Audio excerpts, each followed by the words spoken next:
Senhor!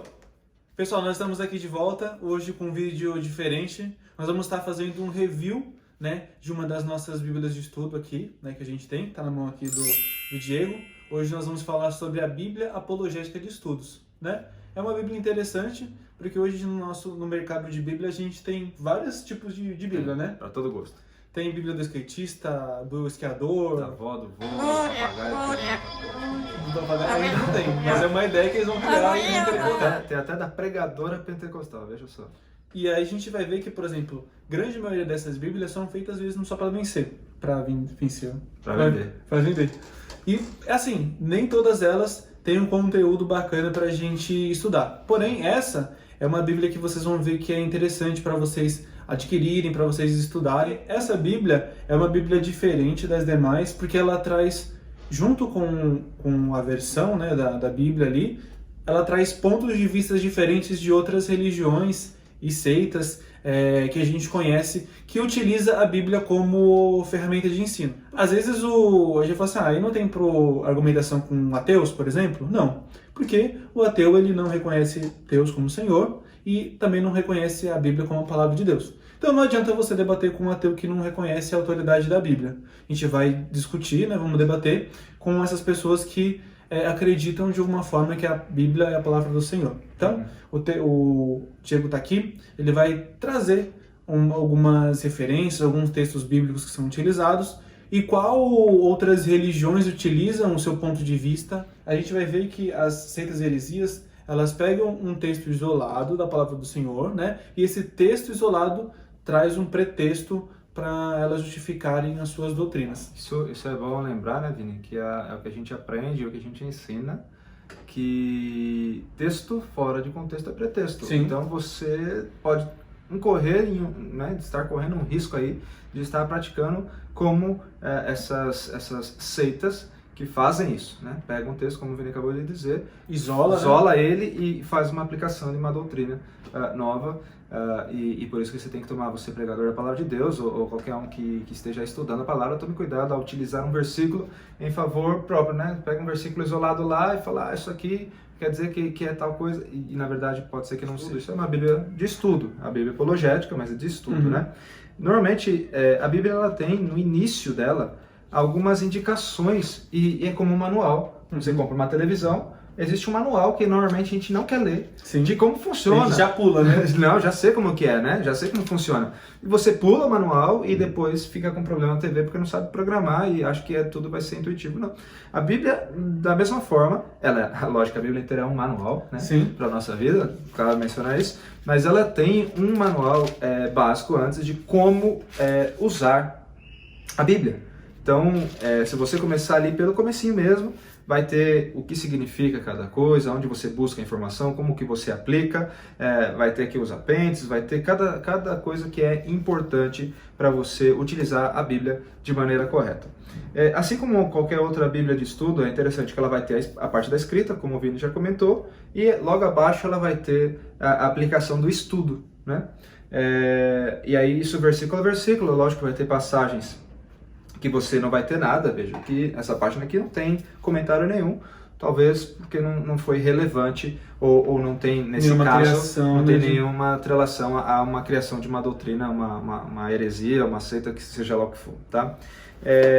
Eu separei aqui algo, como nós já mencionamos, a nossa ideia sempre vai ser trazer algo simples, objetivo para vocês. Sim. Então por isso que eu vou trazer aqui um texto muito simples, que está em João Evangelho, capítulo 1, né? O Evangelho de João, capítulo 1, no seu versículo 21, diz o seguinte, sobre o testemunho de João Batista, né? Essa passagem. E tem o seguinte aqui mencionado, e perguntaram-lhe, então o que? És tu Elias? E disse, não sou. És tu profeta? E respondeu, não. Estavam questionando a João Batista sobre quem ele era.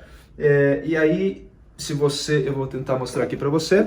Se você pegar aqui nessa passagem, veja, o versículo está aqui em cima e logo abaixo tem a aplicação apologética desse texto. Então, tem o destacamento do versículo 21, o que a religião do Espiritismo defende e qual é a resposta apologética para essa aplicação. Então, veja só, o Espiritismo declara que João é a reencarnação de Elias.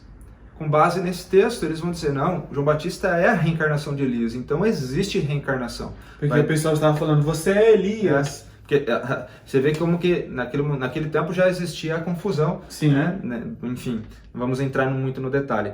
Mas pergunta, você é Elias? Ele disse, não sou Elias. E aí tem a resposta apologética para essa aplicação, a doutrina da reencarnação que o Espiritismo defende, e qual é a resposta apologética que a gente pode aplicar. Então, isso aqui, olha, a doutrina espírita sobre a reencarnação é definida da seguinte forma: a reencarnação é a volta da alma, do espírito à vida corpórea, mas em um outro corpo, novamente constituído, em que nada tem a ver com o antigo. No caso de Elias, em 2 Reis 2:11, vemos que ele foi trasladado para o céu, portanto, não morreu, não desencarnou. Se isso não aconteceu, o profeta não podia reencarnar. Veja só, a resposta apologética já tem aí a quebra do que defende, nesse caso, o Espiritismo. Lembrando que a parte apologética é uma parte de defesa de fé, né? É importante que a gente leia a palavra do Senhor e saiba conversar e não discutir, né? Porque muitas vezes a pessoa fala assim, eu vou comprar essa Bíblia e vou discutir com todas as religiões. Não faça isso.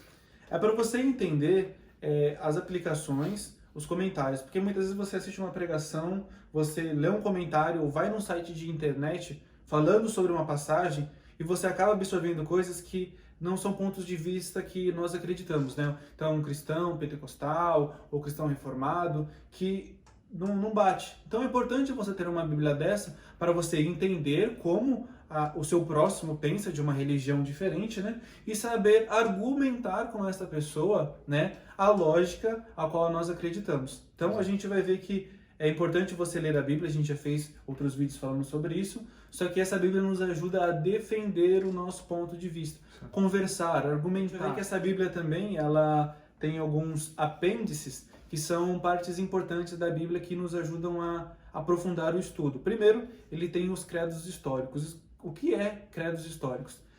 Depois que os apóstolos eles morrem, vêm os pais da igreja, né, pessoas que conviviam com os apóstolos, né, e começavam a se levantar algumas heresias naquela época. Então existiam conselhos, né, onde os bispos de todas as regiões se juntavam para definir o que era teologicamente correto e o que era heresia. Então, os credos históricos eles vão nascer disso, né? O segundo ponto dos apêndices... Tem uma coisa muito interessante também, que é aí as 95 teses de Lutero. Né? Vocês conhecem um pouquinho da história de Lutero, de repente vamos fazer um vídeo mais para frente falando especificamente sobre ele.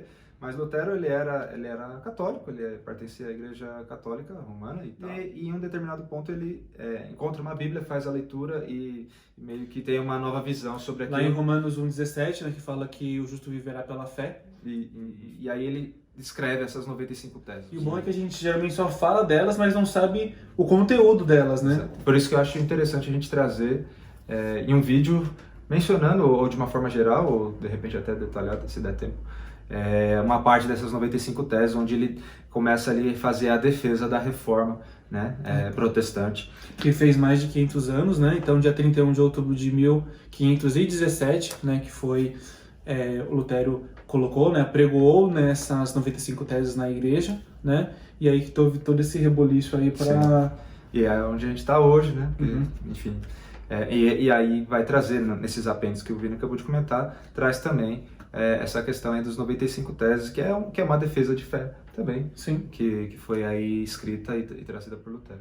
Bom, outro ponto é que ele vai trazer quais são as principais divergências em que a igreja cristã, né, teve com a igreja católica, né? Então, quais foram as diferenças de pensamento, o que os católicos acreditavam, o que divergia da igreja evangélica. Então, é importante a gente ter essa menção de saber o que diferencia um católico de um cristão protestante, né? Então, essa Bíblia vai trazer. Lembrando que essa versão dessa Bíblia era uma versão antiga, tá? Porque agora tem uma nova versão, que é uma versão com apócrifos.